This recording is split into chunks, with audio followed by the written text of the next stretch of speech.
जय गुरुदेव, जय माँ गायत्री। कैसे हैं आप लोग। तो आज हम बात करेंगे कुल देवी के बारे में। क्या है कुल देवी और क्यों ज़रूरी है कुल देवी की पूजा करना। तो आइए जानते हैं। प्रत्येक हिंदू परिवार किसी न किसी ऋषि के वंशज हैं। उनके गोत्र का पता चलता है। बाद में कर्मानुसार उनका विभाजन वर्णों में हो गया। विभिन्न कर्म करने के लिए जो बाद में उनकी विशेषता बन गया और जाति कहा जाने लगा। हर जाति वर्ग किसी न किसी ऋषि की संतान है और उन मूल ऋषि से उत्पन्न संतान के लिए वे ऋषि या ऋषि पत्नी कुल देवी के रूप में पूज्य है। पूर्व के हमारे कुलों अर्थात पूर्वजों के खानदान के वरिष्ठों ने अपने लिए उपयुक्त कुल देवता अथवा कुल देवी का चुनाव कर उन्हें पूजित करना शुरू किया था, ताकि यह आध्यात्मिक और पारलौकिक शक्ति कुलों की रक्षा करती रहे, जिससे उनकी नकारात्मक शक्तियों, ऊर्जाओं और व्यायाम बाधाओं से रक्षा होती रहे तथा वे निर्विघ्न अपने कर्म पथ पर अग्रसर रह उन्नति करते रहे। समय कर्म में परिवारों के एक दूसरे स्थान पर स्थानांतरित होने, धर्म परिवर्तन करने, आक्रामकताओं के भय से विस्थापित होने, जानकर व्यक्ति के असमय मृत्यु होने, संस्कारों के क्षय होने, विजातीयता पनपने, उनके पीछे के कारण को न समझ पाने आदि के कारण बहुत से परिवार अपने कुल देवता देवी को भूल गए हैं अथवा उन्हें मालूम ही नहीं रहा कि उनके कुल देवता देवी कौन है या किस प्रकार कुल देवता या कुल देवी की पूजा की जाती है। उनमें पीढ़ियों से शहरों में रहने वाले परिवार अधिक हैं। कुल स्वयंभू आधुनिक मानने वाले और हर बात में वैज्ञानिकता खोजने वालों ने भी अपने ज्ञान के गर्व में अथवा अपनी वर्तमान अच्छी स्थिति के गर्व में उन्हें छोड़ दिया या उन पर ध्यान नहीं दिया। कुल देवता देवी की पूजा छोड़ने के बाद वह कुछ वर्षों तक तो कई खास अंतर नहीं समझ में आता, किंतु उसके बाद जब सुरक्षा चक्र हटता है तो परिवार में दुर्घटनाओं, नकारात्मक ऊर्जा, व्यायाम बाधाओं का बेरोक टोक प्रवेश शुरू हो जाता है। उन्नति करने में रुकावट आती है। पीढ़ियाँ अपेक्षित उन्नति नहीं कर पाती। संस्कारों का क्षय, नैतिक पतन, कलह, उपद्रव, अशांति शुरू हो जाती है। व्यक्ति कारण खोजने का प्रयास करता है। कारण जल्दी नहीं पता चलता, क्योंकि व्यक्ति की ग्रह स्थिति से उनका बहुत मतलब नहीं होता है अतः ज्योतिषी आदि से उन्हें पकड़ना मुश्किल होता है। भय कुछ कहता है और व्यक्ति के साथ होता कुछ और है। कुल देवता या देवी हमारे वह सुरक्षा आवरण है जो किसी भी बाहरी बाधा, नकारात्मक ऊर्जा के परिवार में अथवा व्यक्ति के प्रवेश से पहले सर्वप्रथम उससे संघर्ष करते हैं और उसे रोकते हैं। यह पारिवारिक संस्कारों और नैतिक आचरण के प्रति भी समय समय पर सचेत करते रहते हैं।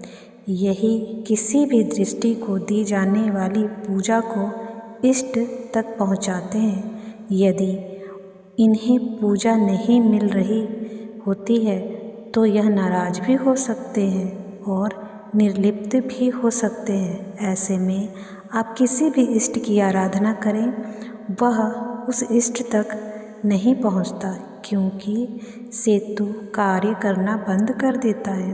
बाहरी बाधाएं, अविचार आदि नकारात्मक ऊर्जा बिना बाधा व्यक्ति तक पहुंचने लगती है।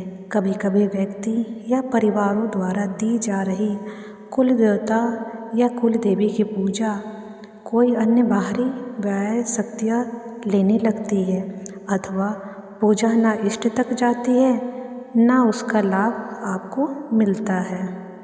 हमारे हिंदू संस्कृति में कुल देवी या कुल देवता की पूजा का विशेष महत्व है और उनका पूजन प्राचीन समय से चली आ रही है। प्रथाओं में से एक ऐसा है माना जाता है कि कुल देवी और कुल देवता वंश के संरक्षण होते हैं जो पीढ़ियों तक परिवार का मार्गदर्शन और सुरक्षा करते हैं।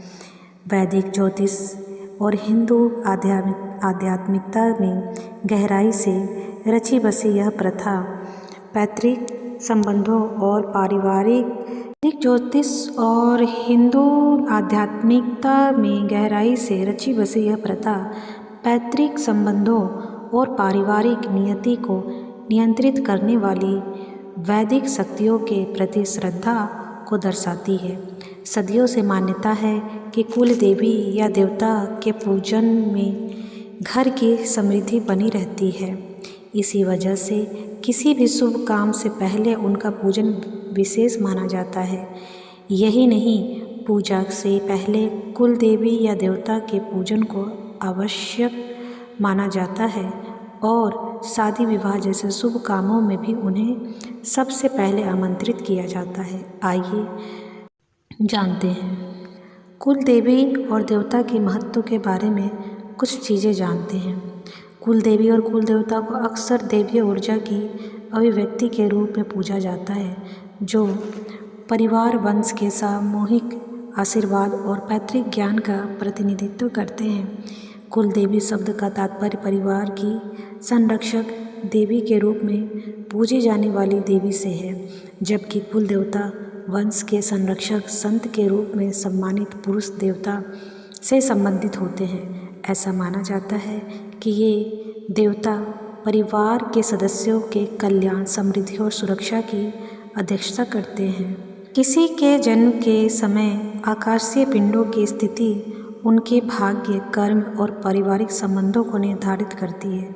कुल देवी और कुल देवता को इस ब्रह्मांडीय व्यवस्था का अभिअंग माना जाता है जो पारिवारिक वंश और उसके सदस्यों के जीवन को प्रभावित करते हैं। ऐसा माना जाता है कि कुल देवी और कुल देवता की पूजा करने से व्यक्ति को अपने पूर्वजों का आशीर्वाद प्राप्त होता है। यह परिवार के लोगों का सभी प्रयासों में मार्गदर्शन और सुरक्षा प्राप्त करने का एक तरीका माना जाता है। कुल देवी और कुल देवता की पूजा परिवार के भीतर एकता और सद्भाव को बढ़ावा देती है।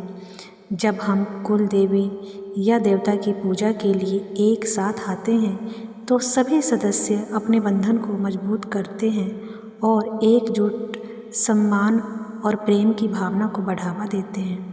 कुल देवी और कुल देवता को समर्पित अनुष्ठानों में संलग्न होने से आध्यात्मिक विकास और ज्ञान को बढ़ावा मिलता है।